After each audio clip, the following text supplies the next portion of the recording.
Hi hello ನಮಸ್ಕಾರ ಸ್ನೇಹಿತರೆ. ಇಲ್ಲಿ ಅರುಂಧತಿ ಕರ್ಣನ ಮುಂದೆನೆ ಸಾಯ್ದ ಕತೆ ಮುಗಿಸೋದಕ್ಕೆ ಮುಂದಾಗ್ತಿದ್ದಾರೆ. ಓ ಮೈ ಗಾಡ್, ಏನಿತಪ್ಪ ಮಹಾ ಟ್ವಿಸ್ಟ್, ಮಹಾ ತಿರುವು. ಹಾಗಿದ್ರೆ ಇಲ್ಲಿ ಕರ್ಣ ಮಾಡ್ತಿರೋದು ಏನು? ಕಣ್ಣು ಮುಂದೆನೆ ಸಾಹಿತ್ಯ ಮುಗಿಸೋದಕ್ಕೆ ಅರುಂಧತಿ ಮುಂದಾಗ್ತಾ ಇದ್ರು. ನಕ್ಕೊಂಡು ನಿಂತಿರೋದು ಯಾತಕ್ಕೆ? ಏನಿರ್ಬೋದು ಇದರ ಒಂದು ಟ್ವಿಸ್ಟ್? ಎಲ್ಲವನ್ನ ಕೂಡ ತಿಳ್ಕೊಬೇಕು ಅಂದರೆ ಈಗಲೇ ನಮ್ಮ ಈ ಚಾನಲ್ನ ಸಬ್ಸ್ಕ್ರೈಬ್ ಮಾಡಿ, ಹಾಗೆ ಒಂದು ವಿಡಿಯೋವನ್ನು ಪೂರ್ತಿಯಾಗಿ ನೋಡೋದನ್ನ ಯಾವುದೇ ಕಾರಣಕ್ಕೂ ಕೂಡ ಮರಿಬೇಡಿ. ಈ ಸಾಹಿತ್ಯ ಕರ್ಣ ಮತ್ತೆ ಭರತ್ ಎಲ್ಲರನ್ನ ಕೂಡ ಕರ್ಕೊಂಡು ಜೈಲಿಗೆ ಕರ್ಕೊಂಡು ಹೋಗ್ತಾರೆ. ನಿಜವಾಗ್ಲೂ ಜೈಲಲ್ಲಿ ಇನ್ನೇನು ಸಿಕ್ಕಿ ಬೀಳ್ಬೇಕು ಅರುಂಧತಿ ಮತ್ತೆ ಆಯಿ, ಬಟ್ ಅದ್ರ ಒಳಗಡೆ ಅವರ ಲಕ್ ಚೆನ್ನಾಗಿರತ್ತೆ, ವಿಷಯ ಗೊತ್ತಾಗುತ್ತೆ, ಅಲ್ಲಿಂದ ಎಸ್ಕೇಪ್ ಆಗ್ತಾರೆ. ಆದ್ರೆ ಇಲ್ಲಿ ಕರ್ಣಂಗೆ ಗೊತ್ತಾಗುತ್ತೆ ಖಂಡಿತವಾಗ್ಲೂ ಕೂಡ ಪ್ರಸನ್ನನ ಹುಡ್ಕೊಂಡು ಯಾರು ಬಂದಿದ್ರು ಅಂತ. ಅದರಲ್ಲೂ ಲೇಡಿ ಬಂದಿದ್ರು ಅನ್ನೋದೇ ಗೊತ್ತಾಗ್ಬಿಡತ್ತೆ. CCTV ಫುಟೇಜ್ನ ನೋಡೋಣ ಅಂದ್ರೆ ಅಲ್ಲಿ ಅರುಂಧತಿ ಆಲ್ರೆಡಿ ರೌಡಿಗಳನ್ನ ಬಿಟ್ಟಿದ್ದೆ, CCTV ಫುಟೇಜ್ನ ಕೂಡ ಡಿಲೀಟ್ ಮಾಡಿಸ್ಬಿಟ್ಟಿದ್ದಾರೆ.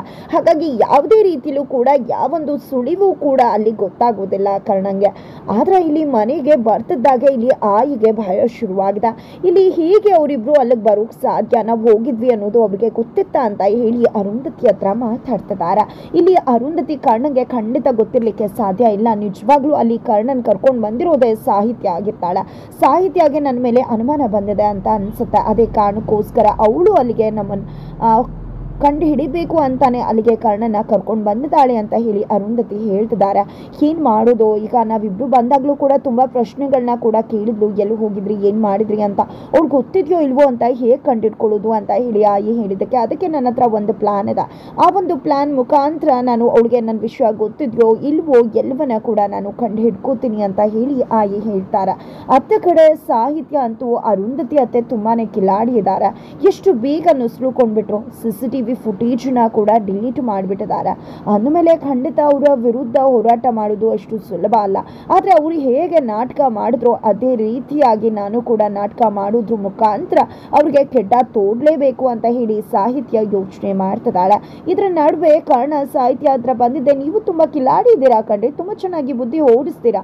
ಪ್ರಸನ್ನ ಮಾವನ್ನ ನೋಡೋಕೆ ಯಾರು ಬಂದಿರ್ತಾರೆ ಅಂತ ಹೇಳಿದ್ರೆ ಖಂಡಿತವಾಗ್ಲೂ ಕೂಡ ಅಲ್ಲಿ ಲೇಡಿ ಯಾರು ಬಂದಿದ್ರಲ್ವಾ, ಸುಬ್ಬೊಬ್ರಿ ನೀವು ಅಂತ ಹೇಳ್ತಿದ್ರೆ. ಹೌದು, ಯಾವಾಗಲೂ ಕೂಡ ನನ್ನ ಮಾತನ್ನು ಕೂಡ ಕೇಳಬೇಕು, ಅದನ್ನ ಬಿಟ್ಟು ಮೂಗನ್ನೇರಕ್ಕೆ ಮಾತಾಡ್ತೀನಿ ಅಂದರೆ ಹೀಗೆ ಆಗೋದು ಅಂತ ಸಾಹಿತ್ಯ ಹೇಳಿದಾಗ, ಏನ್ರಿ ನನ್ನ ಮೂಗನ್ನೇರ ಸರಿ ಇಲ್ಲ ಅದು ಇದು ಅಂತ ಏನ್ರಿ ಹೇಳೋದು, ಹಾಗೆ ಹೀಗೆ ಅಂತಿದ್ರೆ ಅದೇ ಟವಲಿಂದ ಕಣ್ಣಿಗೆ ಪೆಟ್ಟಾಗ್ಬಿಡುತ್ತೆ. ಕರ್ಣಂಗೆ ಉಫ್ ಅಂತ ಹೇಳಿ ಹುರುಕ್ತಾಳೆ ಸಾಹಿತ್ಯ. ಕಣ್ಣ ಸಲಿಗೆ ಆಗುತ್ತೆ ಇಬ್ಬರ ನಡುವೆ ಕೂಡ. ತದನಂತರ ಹಾಗೆ ಅವರಿಬ್ಬರ ಕೋಳಿ ಜಗಳ ಕೂಡ ಮುಂದುವರಿಯುತ್ತೆ. ನಂತರ ಕರ್ಣ ಕಡೆ ಹೋಗ್ತಿದ್ದಾಗ ಈ ಕಡೆ ಸಾಹಿತ್ಯ ಬಳಿಗೆ ಅರುಂಧತಿ ಬರ್ತಾರೆ. ಅರುಂಧತಿ ಬಂದಿದ್ದೆ, ಹಾಲು ತಗೋ ಸಾಹಿತ್ಯ, ನೀನು ಯಾವಾಗಲೂ ಗಟ್ಟಿ ಆಗಿರಬೇಕು, ಆರೋಗ್ಯವಾಗಿರಬೇಕು ಅಂದರೆ ಹಾಲು ಕುಡಿಬೇಕಾಗತ್ತೆ, ತಗೋ ಹಾಲನ್ನ ಕುಡಿ ಅಂತಿದ್ರೆ, ಅಯ್ಯೋ ಬೇಡ ಅತ್ತೆ, ನನಗೆ ಈಗ ತಾನೇ ಊಟ ಆಗಿದೆ, ಹಾಲು ಸೇರುವುದಿಲ್ಲ, ಬೇಡ ಅಂತ ಹೇಳ್ತಿದ್ರೆ, ಏನು ಮಾತಾಡ್ತಿದ್ಯಮ್ಮ, ನೀನು ಆರೋಗ್ಯವಾಗಿರಬೇಕು ಅಂತ ಅಲ್ವಾ ಹಾಲು ತೊಗೊಂಡು ಬಂದಿರೋದು, ತಗೋ ಕುಡಿ, ಮೂಳೆ ಎಲ್ಲ ಗಟ್ಟಿ ಆಗತ್ತೆ, ಸ್ಟ್ರೆಂಥನ್ ಆಗ್ತೀಯ ಅಂತ ಹೇಳ್ತಿದ್ರು ಸಾಹಿತ್ಯ. ಹಾಲನ್ನ ಬೇಡ ಅಂದಾಗ ಇಲ್ಲಿ ಅರುಂಧತಿಗೆ ಸರಿ ಆಯಿತು, ಹಾಲು ತೊಗೊಂಡು ಹೋಗ್ತೀನಿ ಅಂತ ತೊಗೊಂಡು ಹೋಗ್ತಿರ್ತಾರೆ. ಆಗ ಇಲ್ಲಿ ಸಾಹಿತ್ಯ, ಅತ್ತೆ ಒಂದು ನಿಮಿಷ ಹಾಲು ಕುಡಿತೀನಿ ಅಂದಾಗ, ಏನಮ್ಮ ಬೇಡ ಅಂತ ಹೇಳಿದೆ ಅಂದಾಗ, ಪರವಾಗಿಲ್ಲ ಅತ್ತ, ನೀವು ನನಗೋಸ್ಕರ ಪ್ರೀತಿಯಿಂದ ಹಾಲು ತೊಗೊಂಡು ಬಂದಿದ್ರೆ ಹೀಗೆ ವಾಪಸ್ ಕಳಿಸ್ಲಿ, ಕುಡಿದು ಬಿಡ್ತೀನಿ ಅಂತ ಹೇಳಿ ಸಾಹಿತ್ಯ ಹಾಲು ಕುಡಿದು ಬಿಡ್ತಾಳೆ. ಅರುಂಧತಿಗೆ ತುಂಬ ಖುಷಿ ಆಗುತ್ತೆ. ನಂತರ ಅರುಂಧತಿ ಹೋಗ್ತಿದ್ದಾಗ, ಅಯ್ಯೋ ಅತ್ತ ಏನೋ ಪೌಡರ್ ಮಿಕ್ಸ್ ಮಾಡ್ತಿದ್ರು, ಏನಾದರೂ ವಿಷ ಮಿಕ್ಸ್ ಮಾಡಿಬಿಟ್ಟಿದ್ರೆ ಏನು ಮಾಡಲಿ ನಾನು ಅಂತ ಹೆದರ್ಕೊಂಡು ಪಾಪಮ್ಮಜ್ಜಿ ಹತ್ರ ಹೋಗ್ತಾಳೆ. ಪಾಪಮ್ಮಜ್ಜಿ ಹತ್ರ ಹೋಗಿದ್ದೆ, ಪಾಪಮ್ಮ ಇಲ್ಲಿ ಅರುಂಧತಿ ಅತ್ತೆ ಏನೋ ಮಿಕ್ಸ್ ಮಾಡಿ ನನಗೆ ತಂದುಕೊಟ್ರು.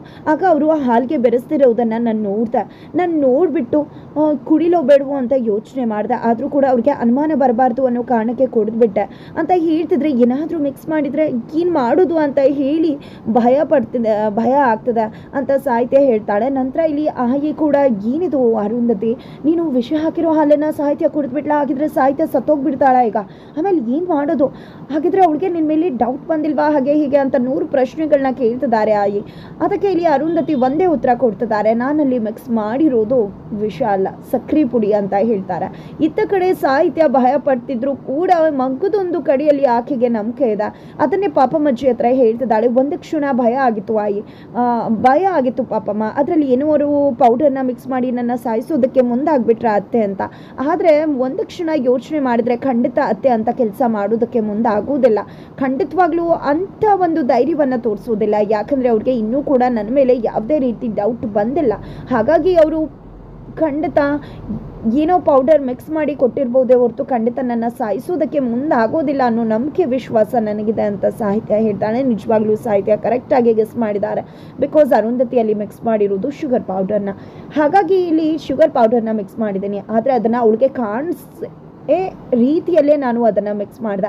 ಯಾಕಂದರೆ ಸಾಹಿತ್ಯಗೆ ನಾನೇನು ಮಿಕ್ಸ್ ಮಾಡ್ತಿದ್ದೀನಿ ಅನ್ನೋದು ಅವಳಿಗೆ ಗೊತ್ತಾಗಬೇಕು. ನಂತರ ನಾನು ಹಾಲು ತೊಗೊಂಡು ಹೋದಾಗ ನಾನು ಮಿಕ್ಸ್ ಮಾಡಿದ್ದು ವಿಷಯ ಅವಳಿಗೆ ಗೊತ್ತಿದ್ದು ಅವಳು ಹಾಲು ಕುಡ್ತಿದ್ರೆ ಖಂಡಿತವಾಗ್ಲೂ ಅವಳಿಗೆ ನನ್ನ ಮೇಲೆ ಯಾವುದೇ ರೀತಿಯ ಅನುಮಾನ ಬಂದಿಲ್ಲ, ನಂಬಿಕೆ ಇದೆ ಅಂತ. ಒಂದು ಪಕ್ಷ ಅವಳಿಗೆ ನನ್ನ ಮೇಲೆ ಅನುಮಾನ ಬಂದಿದ್ರೆ ಖಂಡಿತವಾಗ್ಲೂ ಹಾಲನ್ನ ಕುಡಿಯೋದಿಲ್ಲ ಅಂತ ಅಂದ್ಕೊಂಡೆ. ಅವಳಿಗೆ ಗೊತ್ತಾಗುವ ಹಾಗೆ ರೀತಿಯಲ್ಲಿ ಮಾಡಿ ನಾನು ಹಾಲು ತೊಗೊಂಡು ಹೋಗಿದ್ದೆ. ಆದರೆ ಅವಳು ಹಾಲನ್ನು ಕುಡಿದ್ಲು. ಅದರ ಅರ್ಥ ಏನು ಗೊತ್ತಾ, ಅವಳಿಗೆ ಇನ್ನೂ ಕೂಡ ನನ್ನ ಬಗ್ಗೆ ಯಾವುದೇ ರೀತಿಯ ವಿಷಯನೂ ಗೊತ್ತಿಲ್ಲ, ನನ್ನ ಬಗ್ಗೆ ಯಾವುದೇ ರೀತಿಯ ಅನುಮಾನನೂ ಕೂಡ ಇಲ್ಲ. ಅಂದಮೇಲೆ ಅವಳು ಇನ್ನೂ ಕೂಡ ನನ್ನ ಮೇಲೆ ವಿಶ್ವಾಸ ಇಟ್ಟಿದ್ದಾಳೆ. ಅದೇ ಕಾರಣಕ್ಕೆ ಹಾಲು ಕುಡ್ದಿದ್ದು ಅನ್ನೋ ವಿಷಯ ನನಗೆ ಗೊತ್ತಾಗಿದೆ ಅಂತ ಅರುಂಧತಿ ಹೇಳ್ತಿದ್ದಾರೆ. ಫೈನಲಿ ಅವರು ತಪ್ಪು ಜಡ್ಜನ್ನು ಮಾಡ್ತಿದ್ದಾರೆ. ಚಾಪೆ ಕೆಳಗಡೆ ನುಗ್ಗಿದ್ರೆ ಅರುಂಧತಿ ರಂಗೋಲೆ ಕೆಳಗಡೆ ನುಗ್ಗಿಬಿಟ್ಟಿದ್ದಾಳೆ ಸಾಹಿತ್ಯ. ಇಷ್ಟು ದಿನ ಅರುಂಧತಿ ಎಲ್ರಿಗೂ ಚಳ್ಳೆ ಹಣ್ಣು ತಿನ್ನಿಸ್ತಾ ಇದ್ರು. ಆದರೆ ಫಸ್ಟ್ ಟೈಮ್ ಅರುಂಧತಿಗೆ ಚಳ್ಳೆ ಹಣ್ಣನ್ನು ಸಖತ್ತಾಗೆ ತಿನ್ನಿಸಿದ್ಲು ಸಾಹಿತ್ಯ ಅಂತ ಹೇಳ್ಬೋದು. ಇದು ಎಲ್ಲಿದ್ರೆ ನಡುವೆ ಅತ್ತ ಕಡೆ ಸಾಹಿತ್ಯ ಮಲ್ಕೊಂಡಿರ್ಬೇಕಿದ್ರೆ ಅರುಂಧತಿ ಅಲ್ಲಿಗೆ ಬರ್ತಾರೆ. ಅರುಂಧತಿ ಬಂದಿದ್ದೆ ಸಾಹಿತ್ಯ ಅಂತ ಎಬ್ಬಿಸ್ತಾರೆ.